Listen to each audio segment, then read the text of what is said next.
اندر شریک ہو جا رہے ہیں۔ وَتُؤْمِنُونَ بِاللَّهِ، یہ جو تیسرا درجہ ہے یہ بھی ہمارے دلوں سے نکلتا جا رہا ہے کہ بسم اللہ الرحمن الرحیم حامدا ومصلیا اما بعد، قال اللہ تبارک وتعالی فی القرآن المجید والفرقان الحمید، کنتم خیر امت اخرجت للناس تأمرون بالمعروف۔ معزز سامعین کرام، اللہ تبارک و تعالی نے قرآن کریم کے اندر ارشاد فرمایا، تم بہترین امت ہو، تم لوگوں کی نفع رسائی کے لیے پیدا کیے گئے ہو، تم لوگوں کو اچھی باتوں کا حکم کرتے ہو اور بری باتوں سے روکتے ہو۔ امر بالمعروف اور نہی عن المنکر دین اسلام کا اہم ترین جزء ہے۔ اللہ کے نبی صلی اللہ علیہ وسلم کا فرمان ہے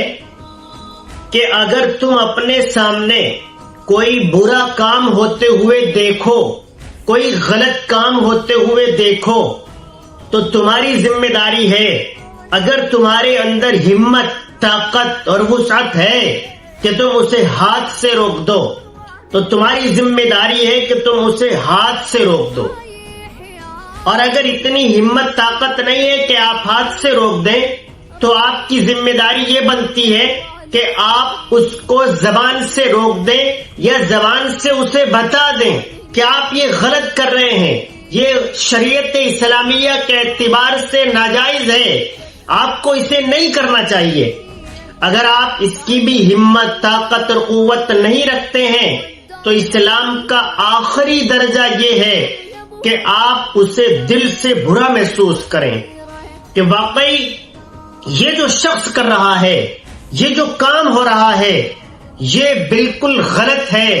یہ شریعت اسلامیہ کے اعتبار سے ناجائز کام ہے۔ آج یہ جو تیسرا درجہ ہے یہ بھی ہمارے دلوں سے نکلتا جا رہا ہے کہ ہم کم از کم دل میں یہ محسوس کریں، بلکہ ہاں یہ تو ہے کہ ہم اسے مزید انجوائے کے طور پر اس کو دیکھنے لگتے ہیں، اس میں اپنا وقت صرف کرتے ہیں، اس میں اپنا ٹائم اسپینڈ کرتے ہیں،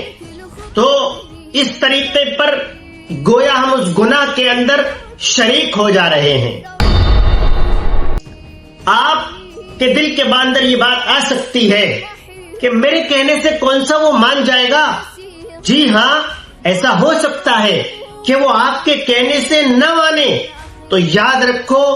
اللہ تبارک و تعالی نے، اللہ کے نبی صلی اللہ علیہ وسلم نے آپ کی یہ ذمہ داری نہیں لگائی کہ آپ اس سے زبردستی منوائیں، نہیں،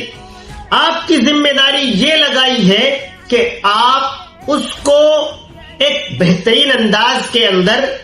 حکمت اور مصلحت کے ساتھ اپنی بات بتا دیں، اس کو نصیحت کر دیں۔ اب وہ مان رہا ہے نہیں مان رہا ہے یہ اس کے اوپر ڈیپینڈ کرتا ہے، آپ کے اوپر اس کی کوئی ذمہ داری نہیں ہے۔ اگر یہ ہوتا تو حضرات انبیاء کرام نے کتنے لوگوں کو نصیحت کی، کتنے لوگوں کو اللہ اور اللہ کی دعوت دی، اللہ کا پیغام سنایا، سب نے مانا؟ نہیں مانا، لیکن نہ ماننے والوں کے بعد وہ اس کام سے رکے؟ نہیں رکے۔ کیوں؟ کیونکہ اللہ تبارک و تعالیٰ نے ان سے کہا ہوا تھا کہ آپ کا کام ہے دعوت کو پہنچا دینا، اس سے کوئی رک رہا ہے نہیں رک رہا ہے وہ اس کے اوپر ڈیپینڈ کرتا ہے، یا میری ذمہ داری ہے کہ میں کسی ہدایت دوں، کسی سیدھا راستہ دکھاؤں، میرا کام ہے۔ آپ اپنا کام کیجئے، میں اپنا کام کر رہا ہوں۔ تو ہمارا پیغام یہ ہے کہ اس حدیث پاک کے مطابق، قرآن کریم کی آیت مبارکہ کے مطابق، جب بھی آپ کوئی کام غلط ہوتا ہوا دیکھیں تو اس کو کسی نہ کسی استر پر روکنے کی کوشش کیا کریں، اور کم از کم اس کو دل کے اندر تو ضرور بھی ضرور برا مانا کریں اور اس کے اندر شامل نہ ہوا کریں۔ تو آئیے آج سے ہم اس بات کا آغاز کریں کہ ہم برائیوں کو اپنے اندر سے نکالیں گے، اپنے گھر کے اندر سے نکالیں گے، اپنے پڑوس کے اندر سے نکالنے کی کوشش کریں گے، اپنے خانوادے کے اندر سے نکالنے کی کوشش کریں گے، اور جہاں بھی اصلاح معاشرہ کی تحریک چلائی جا رہی ہو اس میں شامل ہونے کی حتی الامکان کوشش کریں گے۔ اللہ تبارک و تعالی ہم سب کو عمل کرنے کی توفیق عطا فرمائے۔